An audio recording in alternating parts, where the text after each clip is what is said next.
इनके माता पिता वे एक ब्राह्मण थे। तो विप्र कुल के दो दंपति दोनों नित्य एकादशी पर श्री पंडरीनाथ भगवान का दर्शन करने जाते थे। एक दिन की बात पंडित जी के मन में आया कि हम श्री पंडरीनाथ भगवान का भोग लगाने के लिए कुछ आम ले चलें।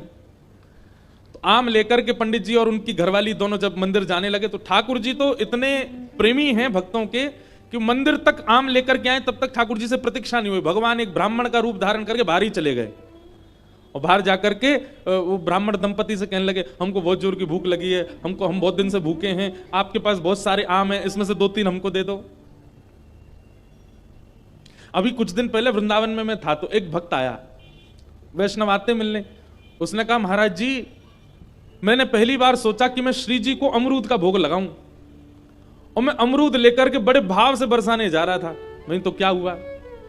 बोले रास्ता में एक जगह टेम्पू रुका हमारा ऑटो, इतने में महाराज जी बंदर आया और सबरे अमरूद फैला के और उनमें समेट करके भाग गए। और इतने सारे बंदर आए, सब लेके भाग, एक भी नहीं बचा। मेरा मन तो बड़ा खिन्न हुआ, श्री जी नाराज है मुझसे। मैंने कहा, अरे बाबड़े श्री जी नाराज ना है, श्री जी से प्रतीक्षा ना है भाई कि तू ऊपर तक आवेगो, ऊपर अमरूद पधरावेगो, और कहीं ये बाहर खड़े पुजारी ने तेरे द्वारा दिए गए अमरूद बांट दिए तो श्री जी को तो भोग नहीं लग पाएगा। और ऐसा ही होता है, पुजारी जी को जो दे दो पुजारी जी थोड़ी देर दिखा के ऊपर सब में बांट देते हैं।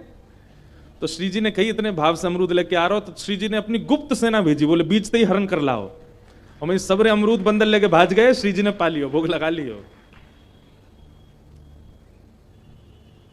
तो जब कोई बहुत प्रेम, बहुत आस्था, बहुत बहुत भाव से ठाकुर जी को कुछ चीज अर्पित करने जाता है ना, वो मंदिर तक पहुंचे नहीं पाता, उससे पहले ही ठाकुर जी स्वीकार कर लेते हैं। अब कभी ऐसी घटना घटे तो देखना, जबरदस्ती मत करना कि रबड़ी लेके गए और बंदर कोई दिखा रहे हैं दूर से, जे ले जाए तो हम समझेंगे कि हाँ भोग लगेंगे। जबरदस्ती नहीं, अपने आप ऐसी कोई योजना बने तो समझ जाना इसे ठाकुर जी ने पा लिया। तो भगवान पहुंच गए, दंपति के पास जाके कहने लगे, बोले हमको आम दे दो, बहुत जोर की भूख लगी है, आप इतने सारे आम लेके जा रहे हो, उनमें से 2-3 ही दे दो। तो विप्र दंपति ने सोचा, कोई बात नहीं, 2-3 आम इनको दे देते हैं, बाकी धो धा के फिर पंडरीनाथ जी का भोग लगा देंगे। लीजिए लीजिए भैया, आप लो पाओ। अब जैसे ही ब्राह्मणी ने आम दिया, और चोखो मेला जी खूब जोर जोर से, वो पंडरीनाथ भगवान जिस रूप में आए थे उस रूप में बढ़िया प्रेम से फल पाने लगे।